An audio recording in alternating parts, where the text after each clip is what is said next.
उत्तराखंड विधानसभा उपचुनाव से जुड़ी बड़ी खबर। बीजेपी ने जारी की उम्मीदवारों की लिस्ट। मंगलौर से करतार सिंह भड़ाना को टिकट दिया गया है और बद्रीनाथ से राजेंद्र सिंह भंडारी उम्मीदवार बनाए गए हैं।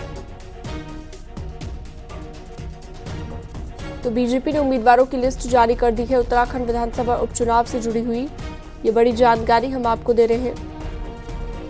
बीजेपी ने प्रत्याशियों की लिस्ट जारी कर दी है। तो दोनों कैंडिडेट आपकी टीवी स्क्रीन पर हैं, राजेंद्र भंडारी और दूसरा मंगलौर से जो प्रत्याशी हैं करतार सिंह भड़ाना।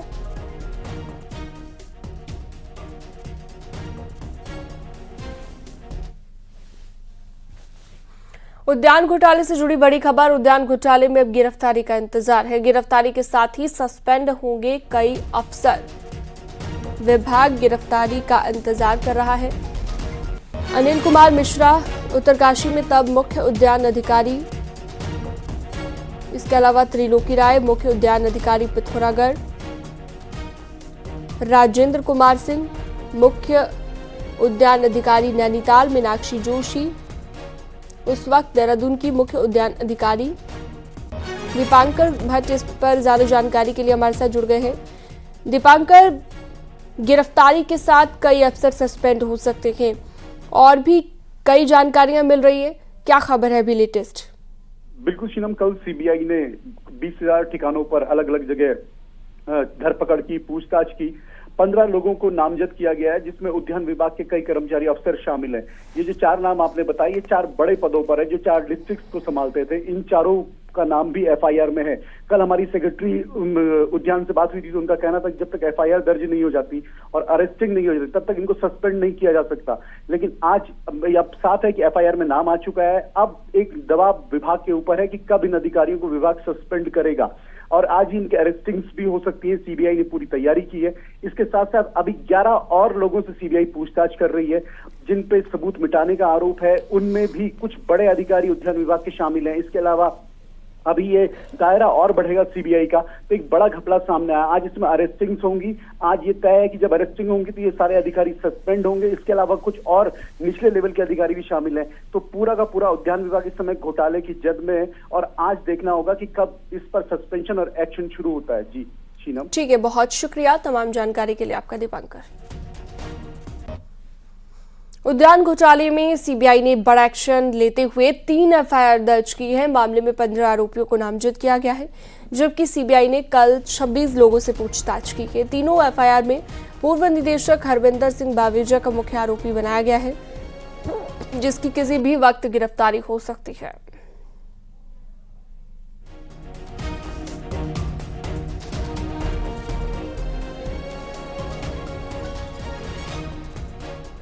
तो उद्यान घोटाला क्या है वो भी आपकी स्क्रीन पर आपको हम दिखा रहे हैं। फरवरी 2024 में हिमाचल गया था हरविंदर सिंह बावेजा और हाईकोर्ट ने सीबीआई जांच के आदेश भी दिए थे इस पूरे मामले को लेकर, उद्यान घोटाले को लेकर। लेकिन सुप्रीम कोर्ट ने जांच पर रोक से इनकार कर दिया था। उद्यान विभाग में इतने बड़े घोटाले को अंजाम देने का आरोप पूर्व निदेशक हरविंदर सिंह बावेजा पर लगा है, जिसे सीबीआई कभी भी गिरफ्तार कर सकती है। और इस आरोपी अफसर को हिमाचल प्रदेश से उत्तराखंड लाया कौन? सीबीआई के धरपकड़ के बाद सबने हाथ झाड़ने शुरू कर दिए हैं। कांग्रेस नेता हरीश रावत ने कहा है कि इस अपॉइंटमेंट के लिए उस वक्त मुख्यमंत्री, मंत्री और पूरी कैबिनेट जिम्मेदार है।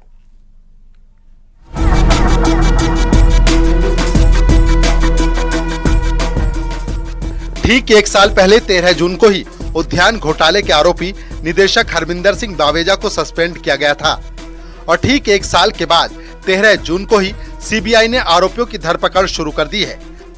बावेजा को सीबीआई किसी भी वक्त गिरफ्तार कर सकती है। उद्यान विभाग में हुआ ये घोटाला उत्तराखंड के बड़े घोटालों में से एक है, जो बीजेपी सरकार के कार्यकाल में हुआ। इसीलिए उंगली सरकार पर भी उठ रही है, खास तौर पर कृषि और उद्यान विभाग के मंत्री पर। सवाल है कि इतने बड़े घोटाले को बावेजा ने अंजाम तक पहुंचा दिया तो क्या ये काम बिना राजनीतिक संरक्षण के हुआ? बावेजा को आखिर हिमाचल प्रदेश से उत्तराखंड में निदेशक बनाकर क्यों लाया गया? फरवरी 2021 से फरवरी 2024 तक बावेजा उत्तराखंड में रहा। जुलाई 2023 में मुख्यमंत्री पुष्कर सिंह धामी ने उसे सस्पेंड किया। आरोपों में घिरने के साथ और सीबीआई जांच के बीच में बावेजा एक लेटर लिखकर फरवरी 2024 में हिमाचल चला गया। यानी बावेजा के आने से लेकर जाने तक की कहानी समझ से परे है। इसीलिए सवाल खड़े हो रहे हैं। मंत्री गणेश जोशी का कहना है कि बावेजा पहले से ही गड़बड़ था और अपॉइंटमेंट के वक्त उसके डॉक्यूमेंट नहीं देखे गए, जबकि वो उत्तराखंड आने से पहले ही घपले कर चुका था। जब वो यहाँ पर आया था, क्योंकि मेरे समय में नहीं आया था, उसने उस पक्ष तथ्य को भी छुपाया कि उसके खिलाफ वहां पर ऑलरेडी जांच चल रही थी। उसने जब अपने डॉक्यूमेंट्स यहाँ सबमिट किए, इसमें उसने उसका उल्लेख नहीं किया। यही मेरे अधिकारी द्वारा मुझे बताया गया। गणेश जोशी के बयान से साफ है कि उनका कोई लेना देना नहीं है। तो सवाल त्रिवेंद्र सरकार में उस वक्त के मंत्री सुबोध उनियाल पर खड़े होते हैं, क्योंकि तब सुबोध उनियाल कृषि मंत्री थे। उनकी माने तो डॉक्यूमेंट चीफ सेक्रेटरी वाली कमेटी को देखने चाहिए थे। इसमें मंत्री का कोई रोल नहीं होता। कि जो कभी भी विभागाध्यक्ष की अगर विज्ञप्ति जारी होने के बाद साक्षात्कार होते हैं तो मुख्य सचिव की अध्यक्षता में साक्षात्कार होते हैं। मुख्य सचिव की अध्यक्षता में हुए साक्षात्कार में उनका चयन करने के बाद विभाग को भेजा गया। तो ये काम समिति का था कि वो उनके जब उनको स्क्रीनिंग में क्लियर किया तो समिति को देखना चाहिए था कि उन पे आरोप है या नहीं है। इसमें विभागीय मंत्री का कोई लेना देना नहीं होता। तो क्या बावेजा को उत्तराखंड लाने और फिर वापस भेजने का काम अफसरों ने किया? दोनों मंत्रियों के बयानों से तो यही लगता है, लेकिन पूर्व मुख्यमंत्री हरीश रावत इसे गंभीर मामला मानते हैं। हरीश रावत के मुताबिक बावेजा को लाने के लिए उस वक्त के मंत्री या मुख्यमंत्री जिम्मेदार हैं, जिसने फाइल साइन की, और ये दोनों नहीं तो फिर पूरी कैबिनेट जिम्मेदार होगी। चीफ सेक्रेटरी कभी जिम्मेदार नहीं होता। जिम्मेदार हमेशा कैबिनेट होती है, मंत्री होता है या मुख्यमंत्री होता है। तो ये तीनों को या तो पूरी कैबिनेट को जिम्मा लेना पड़ेगा, मंत्री को जिम्मा लेना पड़ेगा या मुख्यमंत्री को जिम्मा लेना पड़ेगा। जब अफसर ही घपलेबाज था तो उसे उत्तराखंड लाया ही क्यों गया? ये सवाल अब सरकार के मंत्री गणेश जोशी के बयान से खड़ा हुआ है। ऐसे में सीबीआई ने गिरफ्तारी का सिलसिला शुरू किया है तो सियासत और गरमाएगी। दीपांकर भट्ट, न्यूज़ 18, देहरादून।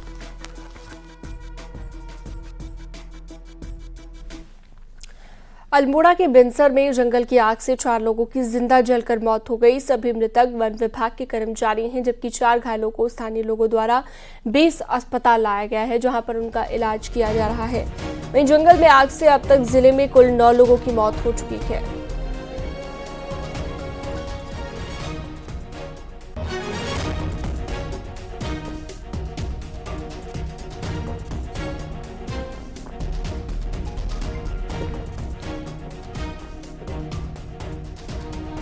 चार लोग आए हैं, जंगल में आग लगी तो उसको बुझाने के चक्कर में, और चारों लोग काफ़ी मात्रा में जले हुए हैं, जिसमें एक व्यक्ति काफ़ी 80% जला हुआ है। बाकी लोग 40 से 50% तक जले हुए हैं।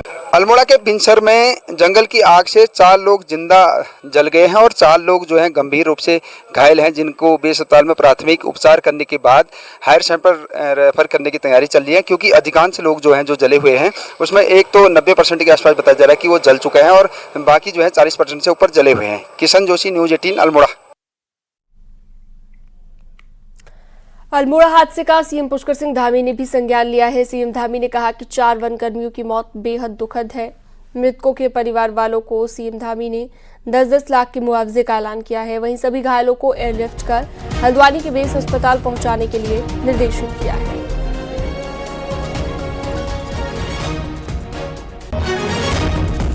किशन जोशी अल्मोड़ा से हमारे साथ लाइव जुड़ चुके हैं ज्यादा जानकारी और बातचीत के लिए। किशन, घायलों को हल्द्वानी में इलाज कराने के लिए भी सुनिश्चित किया जा रहा है और एयरलिफ्ट भी किया जाएगा। उन्हें तमाम तरह के इंतजाम कर रही है। क्या क्या एक्शन अभी तक प्रशासन की ओर से लिए गए हैं हादसे के बाद? सिनम, कल रात जो है हेलीकॉप्टर लैंड नहीं हो पाया, इसलिए ये लिफ्ट नहीं किया गया। एम्बुलेंस के द्वारा हल्द्वानी के सुशीला तिवाड़ी में 4 गंभीरों का इलाज किया जा रहा है और अगर जरूरत पड़ी तो उन्हें एएमसी के लिए ये लिफ्ट किया जाएगा। उसके साथ ही जो 4 मृतक थे उनका पंचनामा कर पीएम कर उनके परिजनों को सौंप दिया गया है। आज बिनसर क्षेत्र की आग बुझाने के लिए खुद सेना जो है कमान संभालेगी। सेना के हेलीकॉप्टर भीमताल से पानी भरकर बिनसर के क्षेत्र में छिड़काव करेगी, जिससे आग पर काबू पाया जा सकता है। लेकिन एक सवाल उठता है कि इतने समय के बाद भी वन विभाग के पास आग बुझाने के लिए वही टहनियों से आग बुझाया जाता है। उसके साथ जो कर्मचारी ड्यूटी पे लगे होते हैं उन्हें कोई सुरक्षा के इंतजाम नहीं होते, कोई लाइफ जैकेट नहीं होता, लाइफ जूते नहीं होते हैं। तो कहीं पर अब तक अल्मोड़ा जिले की बात करें तो 9 लोग अपनी जान गंवा चुके हैं और 4 लोग जो है अस्पताल में जीवन और मौत के बीच में जंग लड़ रहे हैं। तो ये स्थिति वन विभाग की है कि क्या हमें सोचना पड़ेगा कि आने वाले समय में जो जंगलों की आग है उसको बुझाने के लिए क्या नई तकनीकी का प्रयोग किया जा सके, जिससे जंगल भी बचेंगे और लोग भी अपनी जान को नहीं गंवाएंगे। सिनम, ठीक है, बहुत शुक्रिया तमाम जानकारी के लिए। चक्राता में न्यूज़ 18 की खबर का बड़ा असर देखने को मिला है। चक्राता वन प्रभाग के कोटी कनासर वन चौकी से जुड़ा ये मामला है। केस प्रॉपर्टी के 28 स्लीपर चोरी होने के मामले में न्यूज़ 18 ने खबर को प्रमुखता से दिखाया था, जिसके बाद विभाग हरकत में आया और राजस्व पुलिस के पास FIR दर्ज कराई। विभागीय जांच में केस प्रॉपर्टी के देवदार के 28 स्लीपर गायब होने के दौरान वन विट अधिकारी जवाहर सिंह चौहान बिना छुट्टी के गायब होने पाया गया, जिसका संज्ञान लेते हुए DFO चक्राता ने वन विट अधिकारी को सस्पेंड कर दिया है। जांच के लिए 13 सदस्यों की टीम बनाई गई है।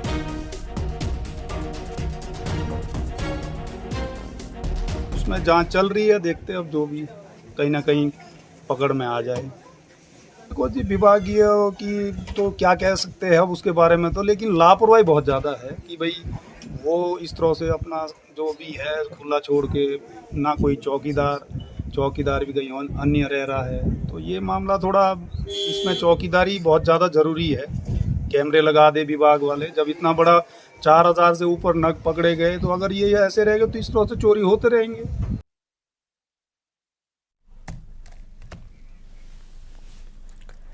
बागेश्वर के जंगल भी लगातार जल रहे हैं। बैजनाथ और धर्मधर रेंज के जंगलों में बीती रात से आग लगी हुई है। आग के कारण चारों तरफ धुंध बढ़ गई है। आग लगने से उमस भरी गर्मी भी ज्यादा होने लगी है। ग्रामीणों ने वन विभाग से जल्द आग पर काबू पाने की मांग की है। वहीं धर्मघर के रेंजर ने बताया कि जल्द ही आग पर काबू पा लिया जाएगा। साथ ही आग लगाने वाले शरारती तत्वों को पकड़ने की कोशिश की जा रही है।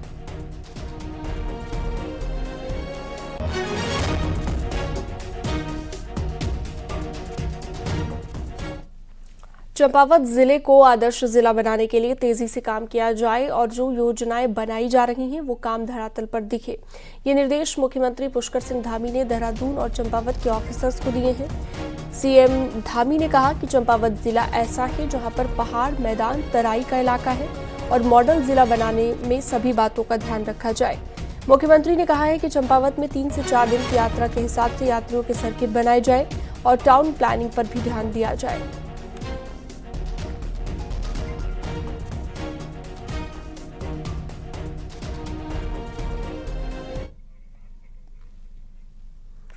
CM पुष्कर सिंह धामी ने बुधवार को पर्यटन विभाग की समीक्षा करते हुए कोटद्वार से चारधाम यात्रा की संभावनाएं तलाशे जाने के निर्देश दिए थे, जिसे लेकर जिला व्यापार संघ खासा उत्साहित है।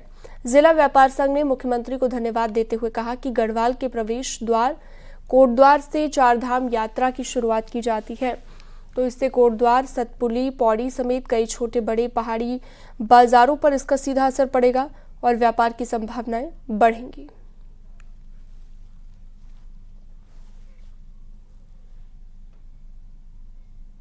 प्राचीन मंदिर हैं, उन अगर टूरिस्ट इधर से आएगा तो निश्चित है यहाँ की व्यापारी को भी जो है प्रोग्रेस करने का रास्ता खुलेगा। और अगर सरकार ऐसा काम करती है तो हम धामी जी के इस निर्णय का बहुत स्वागत करेंगे।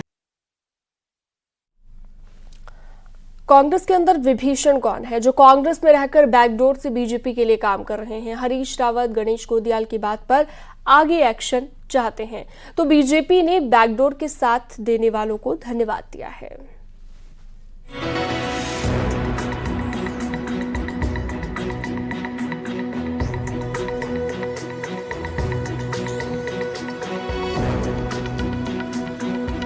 देखिए, जीतना हारना बहुत महत्वपूर्ण नहीं है।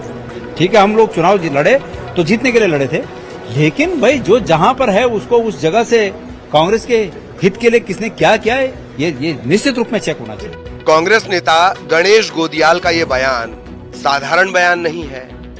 लोकसभा चुनाव में हार के बाद गणेश गोदियाल ने जो बात कही तो कांग्रेस के कई नेताओं के कैरेक्टर पर सवाल है। जो बात कांग्रेस की करते हैं पर चुनाव में मदद बीजेपी की करते हैं, तो सवाल है कि कांग्रेस के विभीषण हैं कौन, और क्या ऐसे ही विभीषण हर चुनाव में कांग्रेस पार्टी का बेड़ा गर्क कर रहे हैं?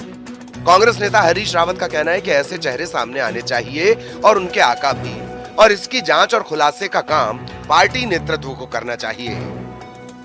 जो यहाँ के स्थानीय नेतागण हैं उनको देखना है कि भाई ऐसे तत्व कौन से हैं और उन तत्वों को किसका संरक्षण मिल रहा है, और ऐसे तत्व हैं तो उनको निकाल बाहर करना चाहिए, और यदि संरक्षण है तो वो नेताओं का भी जो है चेहरा साफ होना चाहिए। उनके संरक्षण वाले लोग हैं जो विरोध कर रहे हैं। गणेश गोदियाल के बयान के बाद कांग्रेस में शक की सुई चारों तरफ घूम रही है।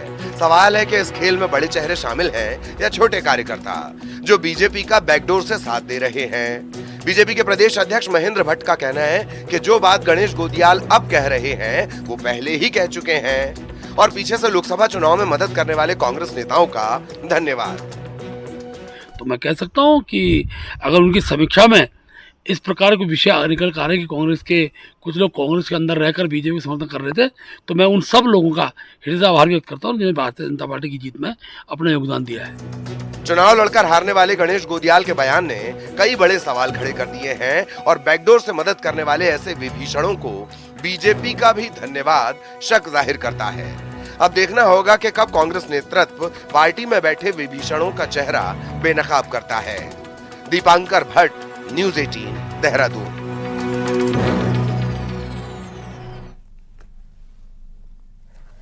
टिहरी से बीजेपी सांसद माला राज्य लक्ष्मी ने न्यूज़ 18 से खास बातचीत में चुनाव में कांग्रेस के राजा रानी वाले आरोपों पर कहा है, मैं कभी खुद को रानी की तरह नहीं मानती, अगर कांग्रेसी मानते हैं तो उसमें मैं कुछ नहीं कह सकती। टिहरी लोकसभा सीट को जीतने के लिए कांग्रेस ने तमाम जतन किए, लेकिन यहां पर राज परिवार का तिलिस्म इस बार भी बरकरार रहा। यहां की सांसद राजलक्ष्मी शाह ने तीसरी बार लगातार चुनाव जीतकर चौथी बार सदन भेजी हैं। हमारे साथ बातचीत करने के लिए मौजूद हैं। रानी साहिबा, आप चौथी बार सदन पहुंची हैं और इस बार हैट्रिक भी आपने लगाई है। अब टिहरी के लिए आपकी प्राथमिकताएं क्या हैं? सबसे पहला तो आपको नमस्कार करती हूं, आपने मेरे साथ इंटरव्यू लिए हैं। चुनाव आता है खासकर आपकी सीट पे, तो कांग्रेस राजा और प्रजा का मुद्दा उठाकर आपको घेरने का प्रयास करती है। इस मुद्दे को कैसे खत्म करेंगे आप? देखिए, ये मुद्दा कोई नया मुद्दा नहीं है, वो तो हमेशा आ रहा है। इस बात पर मुझे हंसी आता है क्योंकि जो चीज़ें ख़त्म हो गए हैं, आज भी आप लोग जो कांग्रेस के लोग हो कहते हैं, तो ये तो बहुत ही फ़नी बात लगता है। अगर आज भी आप लोग यही समझते हैं तो हम इसमें क्या बोल सकते हैं? तो बहुत ही अच्छी बात है हमारे लिए। तो हमने तो नहीं बोला कि हम ये है या वो है। अगर आप इसके बारे में आज भी सोचते हैं तो ये हमारा सौभाग्य बोलूं या क्या बोलूं। शुक्रिया हमसे बात करने के लिए। ये थे हमारे साथ टिहरी के सांसद वीडियो जर्नलिस्ट प्रहलाद के साथ संदीप पांडे, न्यूज़ 18 दिल्ली। उत्तरकाशी के बड़कोट में पानी की भीषण किल्लत से परेशान शहर के लोगों का आक्रोश सड़क पर दिखाई दिया। स्थानीय लोगों ने जल संस्थान के खिलाफ जमकर प्रदर्शन किया और जल संस्थान के दफ्तर में तालेबंदी कर नाराजगी जताई। तालेबंदी करने के बाद लोगों ने शहर भर में जुलूस निकाला, फिर जल संस्थान के दफ्तर पर धरना दिया। सड़कों पर भारी संख्या में उमड़े लोगों ने पंपिंग पेयजल योजना के लिए वित्तीय स्वीकृति की मांग की। शहर के लोग बीते लंबे समय से पानी को लेकर परेशान हैं और 6 जून से लगातार धरना दे रहे हैं।